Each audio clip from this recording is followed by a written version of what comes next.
oportunidad y le agradecemos su presencia. Está con nosotros el doctor Antonio Medina, él es decano de la Facultad de Ciencias Jurídicas y Políticas de la UAS. Ha compartido con nosotros muchos programas y le agradecemos que nuevamente nos acompañe. Y vamos a tratar sobre todo el caso del asesinato de Junior. Lo que no somos abogados, pero entendemos que en este caso hay por lo menos dos delitos puestos sobre la marcha. Aparte del asesinato, está corrupción y extorsión. Sin embargo, uno ha apreciado que como las investigaciones hacen más énfasis en la extorsión que en la corrupción. ¿A qué se debe eso? ¿O a qué usted cree que se puede deber eso? La sociedad dominicana observa alarmada cómo esta vorágine de hechos criminales, de denuncias de corrupción, que un escándalo relega a otro, un hecho criminal relega a otro. Apenas estamos saliendo del caso de Quirinito, pero antes el caso de Odebrecht, el caso de San Francisco de Macorís, de la joven que mataron, y así sucesivamente, ¿no? O sea, vemos estupefactos cómo estamos en un grado de degradación que la sociedad ve alarmada, y esto nos mueve a una profunda reflexión sobre lo que está ocurriendo en nuestro país. En este caso específico de Junior Ramírez, quien fue profesor durante 8 años de la Escuela de Derecho de nuestra facultad, tanto en la sede como en el Centro UAS San Juan. Vemos algunas señales preocupantes. Por ejemplo, la policía y los cuerpos investigativos actuaron con mucha agilidad, lo cual es positivo, porque desde que la familia se acercó a nosotros y nos informó de que Junior no había amanecido en su casa, lo cual era extraño porque no acostumbraba a eso, y luego indagamos que el vehículo había aparecido en el parqueo del edificio donde él impartía docencia y que no había dado la clase de horas de la tarde, posterior a la primera que se impartió, la de las 2 de la tarde. Ya eso fue una señal peligrosa, ¿no? de alarma. Fuimos a la policía con la familia y se hizo la denuncia y comenzó la indagación. Pero ya a las pocas horas apareció el cadáver. Bueno, hasta ahí está bien, la policía actuó, indagó, hizo todo el experticio y finalmente se hacen las indagaciones y se detecta el vehículo a través de la cámara del 911. Bueno, pero el informe que dio la fiscal de la provincia de Santo Domingo, junto con la policía el domingo pasado, más que respuesta y soluciones, lo que ha movido a profundo cuestionamiento y puesto en duda la manera como se manejó. ¿Por qué? Bueno, como usted bien ha dicho, en este caso hay varios aspectos, dos puntos fundamentales. Uno, el asesinato, que es lo primordial, lo secuestro principal. Y asesinato. Secuestro y asesinato, pero el asesinato. Y además vinculado a hechos de corrupción. Pública. A Sí. hechos de corrupción. O sea, vemos cómo la corrupción ya se arropa de sangre, se vincula a hechos de sangre. Entonces, en el informe se parte de la extorsión, de que el abogado Junior Ramírez, que además era comunicador social, bueno, profesor universitario, estaba extorsionando al director de la ONSA con denuncias de corrupción en esa entidad que son viejas, porque todo el mundo conoce de que hace más de 4 años se ha denunciado y en todos los medios de comunicación y en diferentes programas de que en esa institución se cometen actos de corrupción, se queman autobuses, la manera, o sea, cómo se compran, los suplidores. Unos suplidores que siempre o sea, son. muchas irregularidades, muchas irregularidades.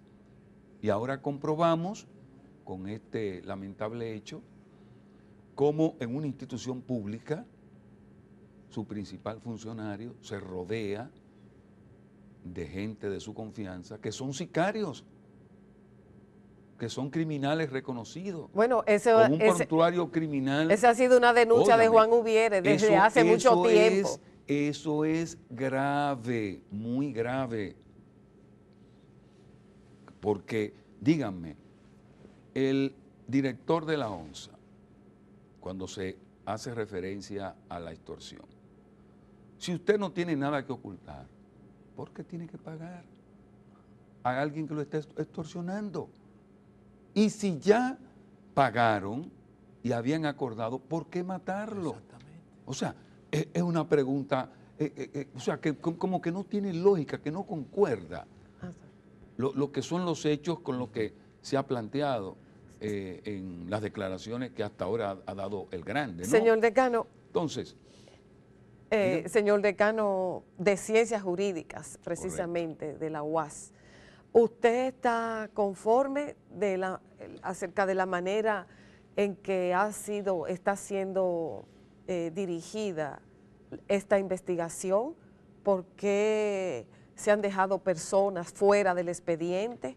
O sea, todas las dudas que se generan en cuanto a la recolección de las pruebas, en cuanto a los vínculos de la fiscal, a los supuestos vínculos de la fiscal, vínculos de amistad con el señor Manuel Rivas.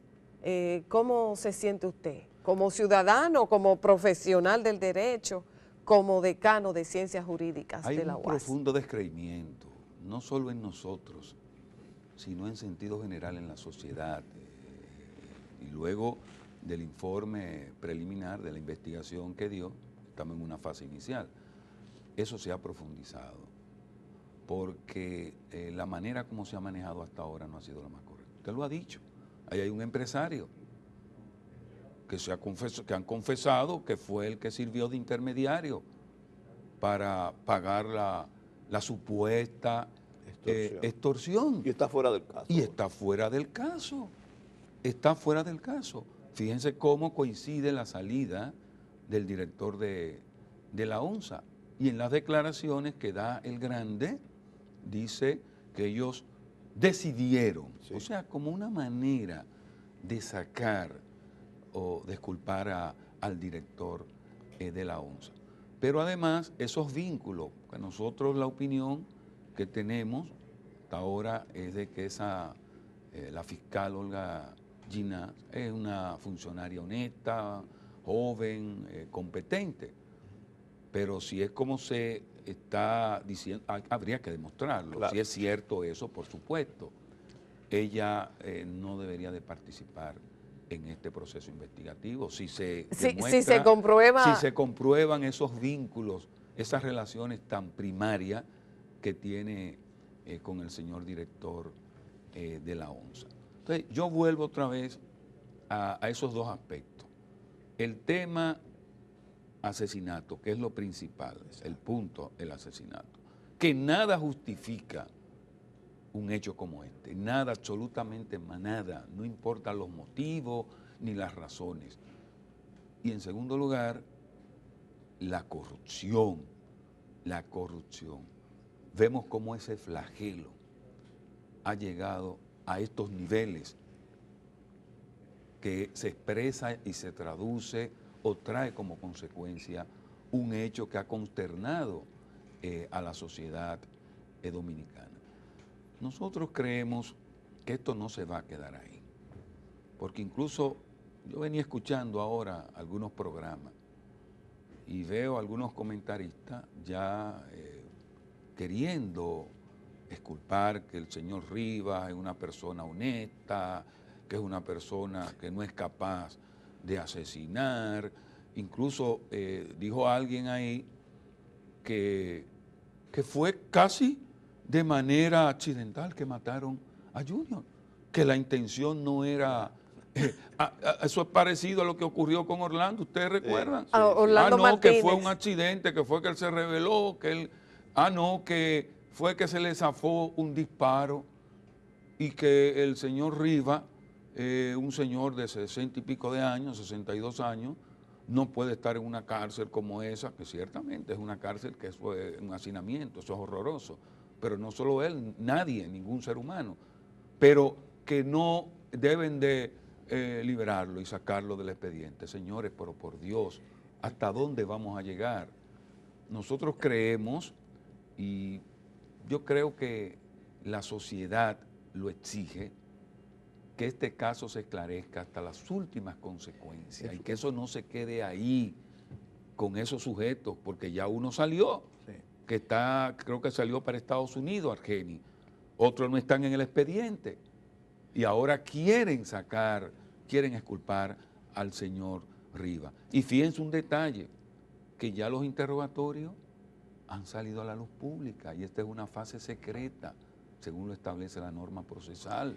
Y eso es delicado porque eso puede contaminar todo el proceso para que luego, cuando eso entre en la fase, como ha ocurrido con otros casos, se caiga el expediente. Entonces hay que ser sumamente cuidadosos. Sí, en todo ¿usted cree esto. que entonces, técnicamente, jurídicamente hablando, podría entonces caerse al haberse publicado esos interrogatorios? Bueno, depende, porque ustedes saben que tenemos un código procesal penal muy garantista, pero las evidencias están ahí, pero que nos encontramos extraños que tantos detalles, porque esta es una fase secreta. Es una fase secreta donde se están atando cabos, se está profundizando en la investigación, porque probablemente hay otros involucrados. Fíjense una cosa, ellos dicen que eran dos, uno iba manejando y el otro fue el que agarró a Junior. Ahí probablemente habían más personas, porque no es Porque verdad. habían dos vehículos que participaron.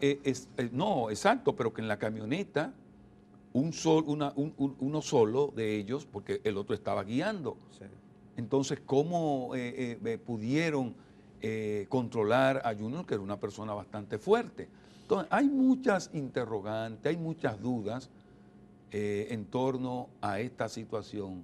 Y yo creo que para mayor credibilidad o para que el sistema no sufra las consecuencias, el sistema de justicia y todo el aparato del Estado que tiene que ver con esto, no se profundice todo el descreimiento que hay, yo pienso que hay que profundizar y que se llegue a la verdad, hasta las últimas consecuencias. Doctor, en su condición de decano de la facultad y que Junior era profesor, ahora con la cuestión de hacer énfasis en la extorsión, correcto, se está también diciendo como que en algunos casos él había retirado demanda que había hecho después de haber conversado con el demandado. ¿Qué nos puede decir sobre eso? Porque ahora se está reforzando el tema de la extorsión para descalificar al asesinado. Correcto, esa es una manera no de justificar, porque como dije al principio, no se justifica bajo ningún concepto un hecho como este. No importa la circunstancia, no importa el móvil, pero eso hay que probarlo. Todo eso hay que probarlo, porque lo que sí está claro, que el profesor Junior había denunciado y recientemente apareció en un programa de televisión y habló con detalles, incluso ya había creo que una audiencia en el Tribunal Superior Administrativo. Entonces, lo de la extorsión, si ustedes analizan y ven eso así desde el punto de vista lógico, hay cosas como que no concuerdan, como dije al principio. ¿por qué a matarlo? ¿Por qué asesinarlo? Si habían llegado a un Si acuerdo. habían llegado a un acuerdo, ¿no era más fácil resolver eso ahí y no llegar a esos niveles? Porque al final eso se iba a descubrir. Entonces, ¿por qué? Además, ¿por qué unos subalternos van a cometer una acción como esa, sin que su superior estuviera enterado? Y las consecuencias que pudiera traer eso. Entonces, vamos a ver. Y ahí está precisamente el gran desafío que tiene el Ministerio Público en establecer y esclarecer este hecho. En algunos casos se mata al presunto extorsionador. La muerte física y la muerte moral. Pero en algunos casos por no haber aceptado la extorsión. Ese otro aspecto, es decir, si usted, porque eso pudiera ser. También. Esa es una hipótesis. Sí. Estamos hablando de hipótesis, de posibilidades. Y como esta es una fase, un proceso que esté en su fase, bueno, esa pudiera ser. Es decir, porque él no quiso aceptarlo. También. Esa es una posibilidad. Entonces vamos a recurrir a lo último, que es el asesinato. Y tiene más razón de presumir cuando, si llegamos a un acuerdo, ¿por qué entonces asesinarlo? No tenía. Por 3 millones restantes que faltaban. Porque si él en verdad era un extorsionador, entonces, si él aceptó que le pagaran, entonces, ¿por qué matarlo?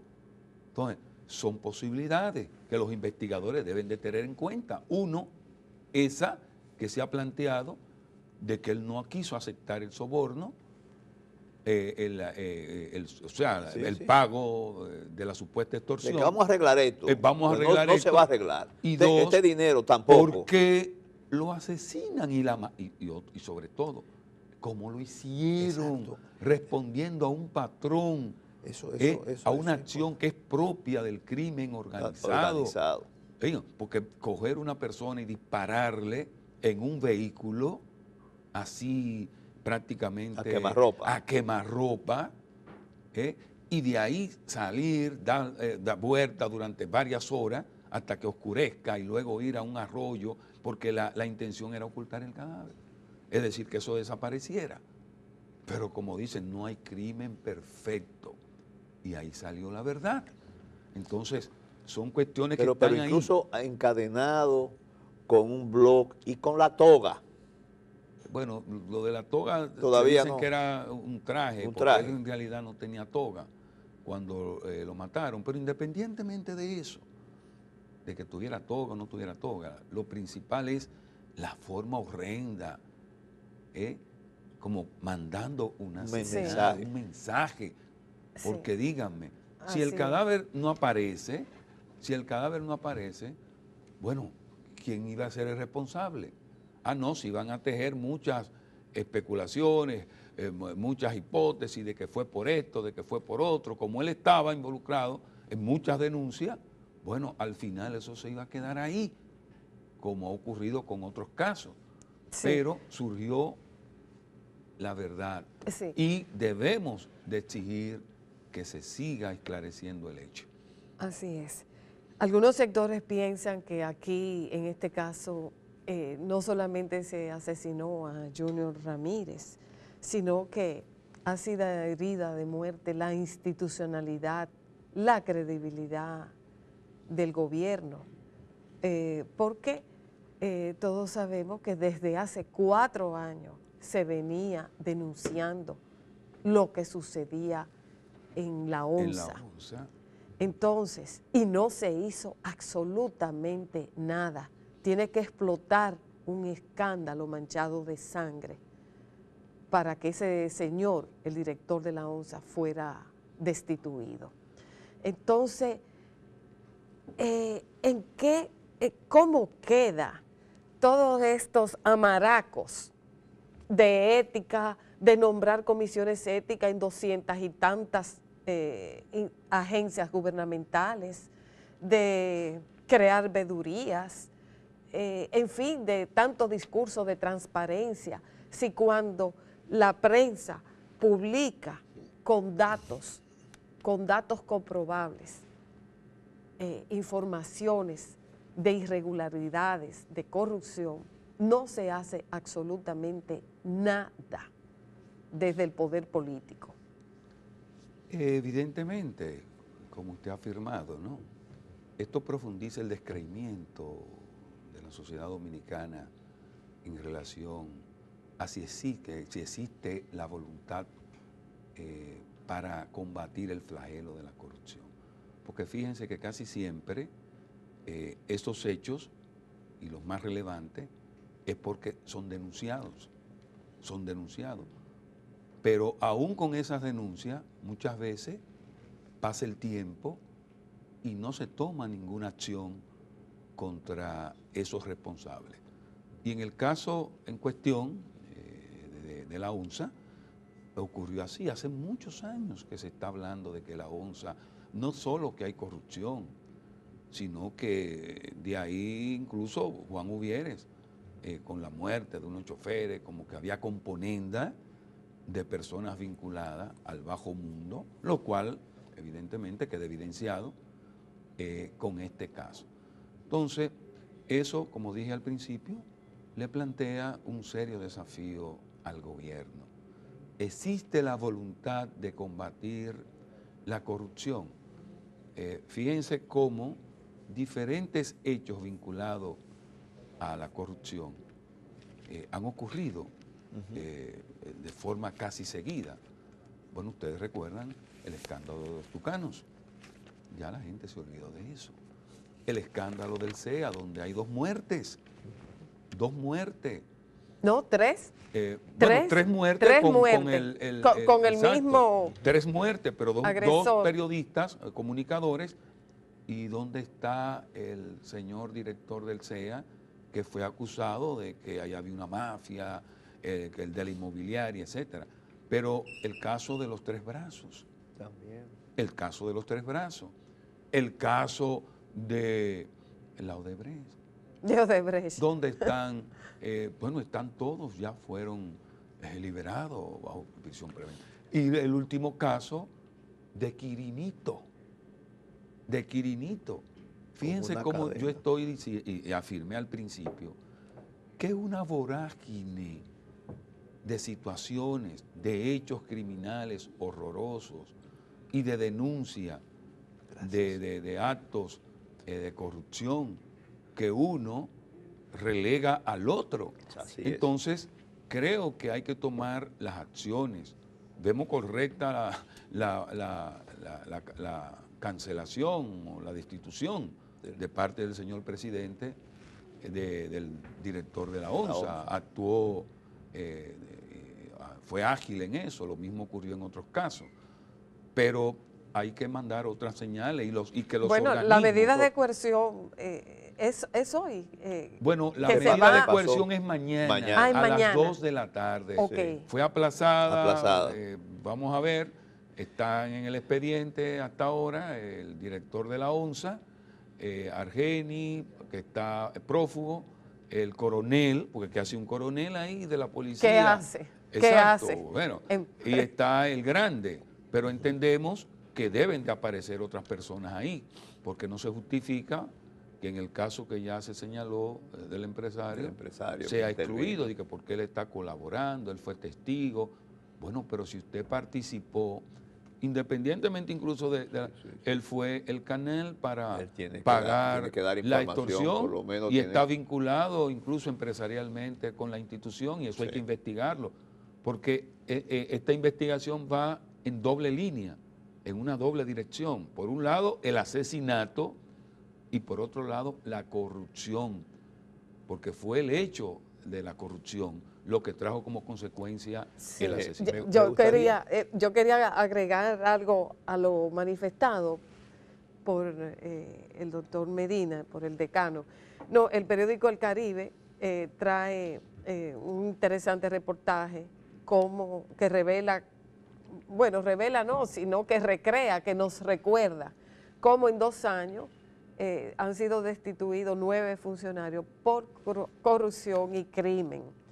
Y aparece aquí Alberto Holguín, director del INAPA, acusado de corrupción y descargado en los tribunales. Miguel Pimentel Caré, ex director de la OISOE. Todos sabemos todos los cuestionamientos que se han hecho acerca de la remodelación del Darío Contreras. Que eso, una muerte, la muerte del ingeniero, ustedes recuerdan. Sí, sí, el suicidio, sí, el así suicidio. mismo. Arsenio Quevedo, acusado de sicariato, subdirector de la ONSA.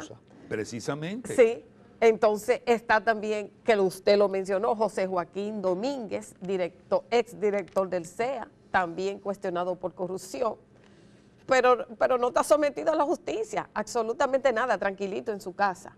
Leoncio Almanzar, ex director de CORDE, también cuestionado por corrupción, exactamente. El ingeniero de Andino Peña, otro caso en que no se hace absolutamente nada. Temístocle Montaz, le tenemos muchísimo aprecio, pero realmente hay que demostrar en los tribunales las imputaciones. Marlene Martínez, subdirectora de Pasaporte, sometida por asesinato, y ahora Manuel Rivas.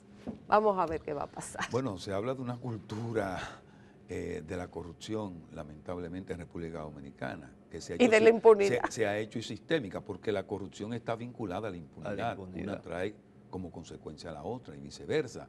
Es decir, la impunidad es un caldo de cultivo, porque dicen, bueno, pero si no me va a pasar nada y yo resuelvo. Y además eso se refleja en la sociedad. Y muchos jóvenes ven eso y dicen, bueno, pero yo voy a cometer un hecho, no hay un sistema de consecuencia que me permita a mí valorar que no voy a cometer esta situación o este tipo de acción. Es decir, que esto tiene un efecto reproductor en toda la sociedad. Si me permite, antes ya que no han dicho que tengo que terminar, frente a, usted inició diciendo los actos de corrupción que uno tapa a otro. Exacto. La impunidad que motiva que no va a pasar absolutamente nada. A su juicio estamos en presencia ahora de mayor acto de corrupción o de mayor información sobre la corrupción.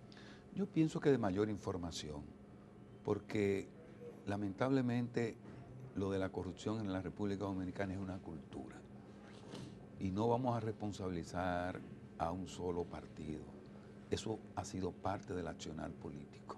Recuerden que ser, digamos, funcionario público, en sentido general, y la política, es un mecanismo de ascenso social en la República Dominicana, pero no de ascenso social legítimo, sino por lo que envuelve esto, que alguien que lo que gana son 100,000 pesos, 150,000 pesos, sale millonario.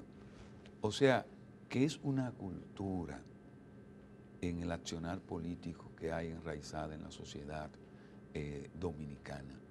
Y que eso viene denunciándose desde hace muchos años. Incluso ustedes recuerdan en los 12 años de Balaguer, que Balaguer dijo en una ocasión una expresión de que la corrupción se detiene en la puerta de su despacho, pero después otros gobiernos de otros partidos, o sea, es parte de un accionar, de una conducta que lamentablemente afecta enormemente el sistema político de la República Dominicana y que la sociedad ya ha respondido con un empoderamiento, con una toma de conciencia, con estos movimientos. Marcha Verde. Con estos movimientos como la Marcha Verde, sí, que no es un movimiento partidario, porque ahí hay gente del PLD, del PRM, del PRD, del Partido Reformista, personas que no tienen afiliación política, pero que ven con preocupación y alarma